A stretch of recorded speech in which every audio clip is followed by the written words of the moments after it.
Mm. Hello. Today we're sharing our plastic workshop with Riina.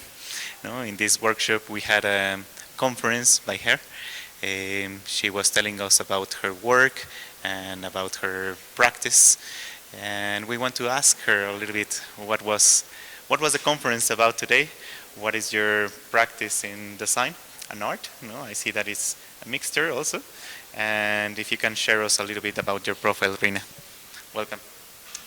Hello, thank you for having me here. Yeah, my name is Riina Ounh. I'm an Estonian designer based in London, and so I'm interdisciplinary designer. My background is in luxury leather accessories. I have a brand Riina specializing in luxury leather gloves, which is also a dyeing craft. But it has expanded also into biodesign and materials research and development. I have worked a lot with bacterial cellulose, which is the side product of kombucha drink production. And I'm working with kombucha drink companies, collecting their waste, reprocessing it into leather-like material, but also exploring what else is possible. For example, trying it out for lighting applications and so on. And in the presentation I also talked about other biomaterials and designers who work with them. So just to introduce more. Okay. Thank you. You were showing us many examples, no, of your colleagues, of your own practice. What do you think that is the importance of getting into biodesign nowadays? No, is just using some organic material, or it has to do also with the process or the new idea of how do we create the stuff and how do we produce things in our social environment, in our cities? What is your approach about that?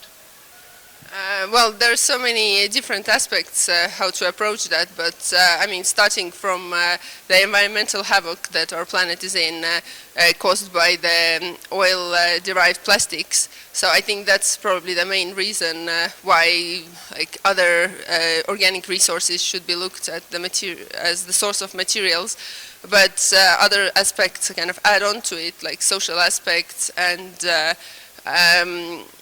why not consider social aspects also, including other species, species of animals, birds, insects, mycelium, and so on. Actually, this is something that we will be talking about in more detail in the workshop that's starting today, and it's called Design for the Non-Human Audience. Okay, so our production it has been focused so much into humans and to dominate nature.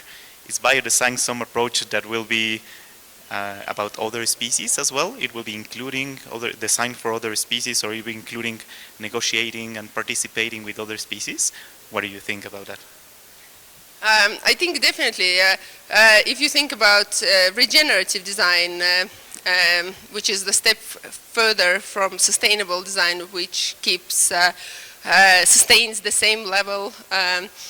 The regenerative actually gives back to the environment and considers other species and their needs. So I think it's time to abolish this egocentric, human-centered design approach and look beyond ourselves, because the rest of the planet is interconnected, and other species manage to consider each other, not just themselves, and live in symbiosis, but for somehow in recent years humans have been lacking that ability. Great. Well, I think that approach of biodesign and what does it mean for designers as producing new ideas, producing new ways of producing things, working with other species, has been the core of our collaboration in these Estonian Design Days. I think we are very different countries, but we found some common ground in our worry about the environment and about making some solutions for that. So your workshop is like the milestone of these Estonian Design Days, because it's giving us the opportunity to experiment and to work with something that can be produced with biodesign. Can you tell us a little bit about your workshop? What is it going to be about? And if we have some idea of the final result, what could it become? Yes, sure. So as I mentioned, the workshop is called Design for the Non-Human Audience, which I guess the main aim of the workshop is just to expand your thinking bubble beyond the human-centric design and consider the needs of other species that are here on Earth with us. And so yeah, that's at first we're going to be looking at other species and how they design for themselves. And then